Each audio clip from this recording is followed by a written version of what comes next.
आज का हमारा टॉपिक है सेल्स इन पैरेलल। देखो, सेल्स को पैरेलल में कब कनेक्ट करते हैं? जब internal resistance is more than the external resistance. इन सेल्स का जो इंटरनल रेजिस्टेंस है वो क्या हो, ज्यादा हो किससे? एक्सटर्नल रेजिस्टेंस से। So to get the maximum value of current we used cells in parallel। तो क्या है? when the internal resistance of the cells is more than the external resistance, to get the maximum value of current we used cells are in parallel। अब देखो, इसमें सबसे पहले क्या लेंगे? Consider an identical cell each of EMF E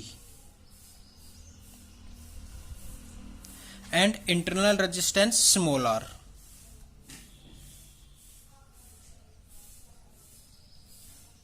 Consider an identical cell,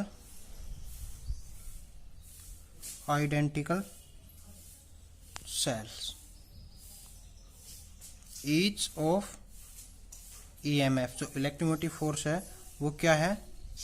E, and internal resistance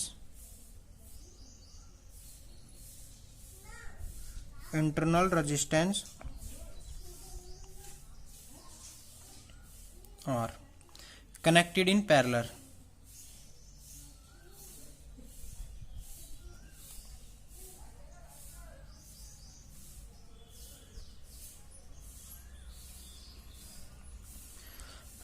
to an external resistance R।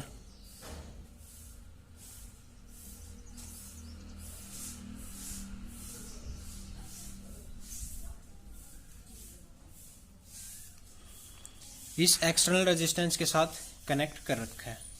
अब total EMF निकालेंगे जैसा कि कल निकाला था। Total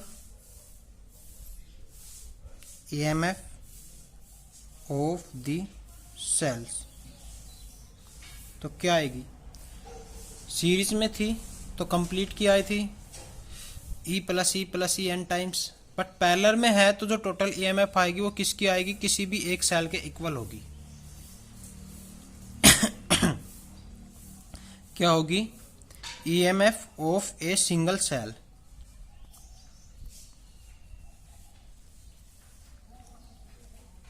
total EMF E effective से डिनोट करेंगे, क्या आएगी? E। उसके बाद as the internal resistance of the cells are in parallel, because जो सेल्स हैं वो पैरेलल में है तो इनका इंटरनल रेजिस्टेंस भी क्या होगा? पैरेलल में होगा।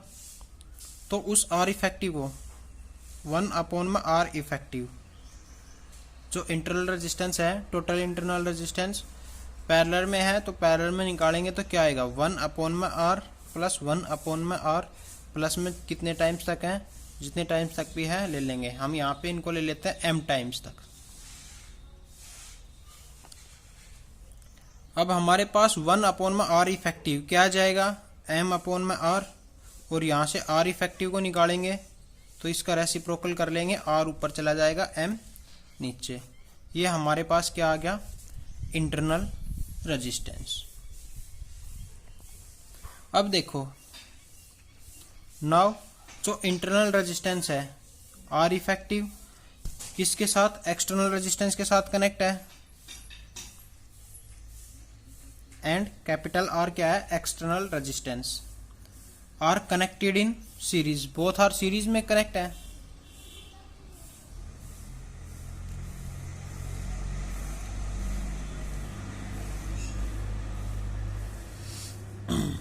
ये सब किस में कनेक्ट है? इंटरनल रेजिस्टेंस तो सारे पैरेलल में है, बट इनके साथ जो एक्सटर्नल रेजिस्टेंस है वो किस में कनेक्ट है? सीरीज में। तो ये दोनों किस में है? सीरीज में।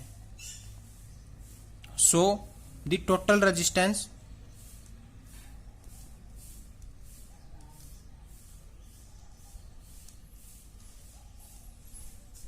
इन द सर्किट इज क्या होगा? इंटरनल प्लस में एक्सटर्नल। इंटरनल हमारे पास क्या है?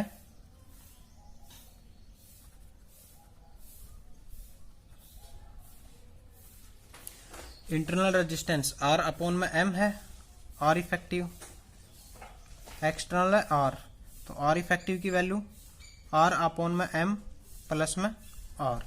ये हमारे पास क्या आ गया, टोटल रेजिस्टेंस। अब current flowing through the circuit, current निकालेंगे। द करंट फ्लोइंग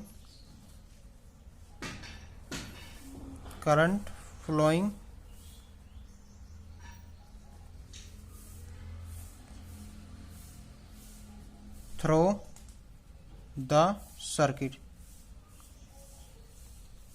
इज, क्या होगा, जैसा कि कल निकाला था, टोटल ईएमएफ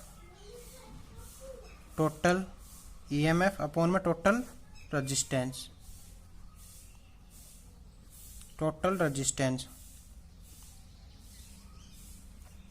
टोटल ईएमएफ क्या थी,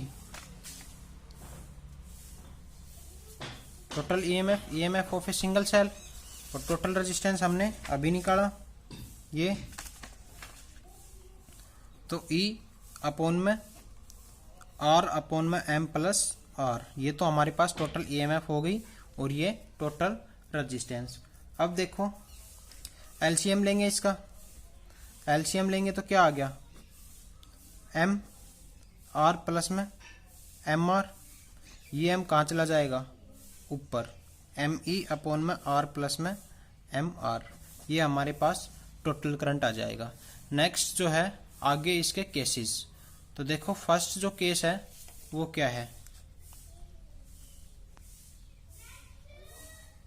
special case.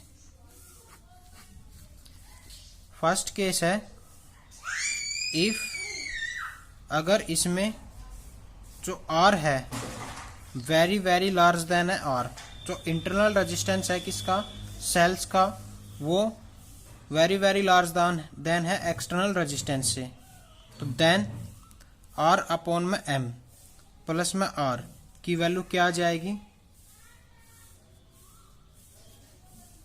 R by M। तो ये इस करंट के अंदर पुट करेंगे तो हमारे पास क्या आ जाएगा, I is equal to E ME upon में R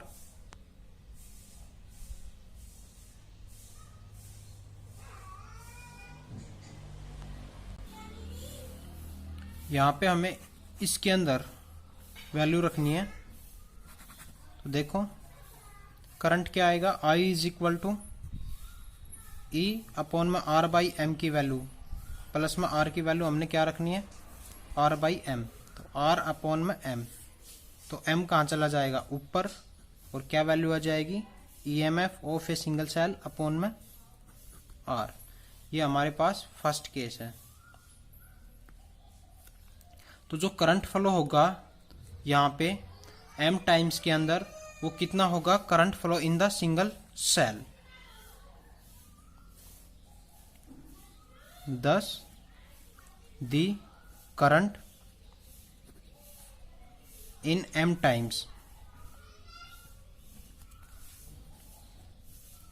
the current in the single cell.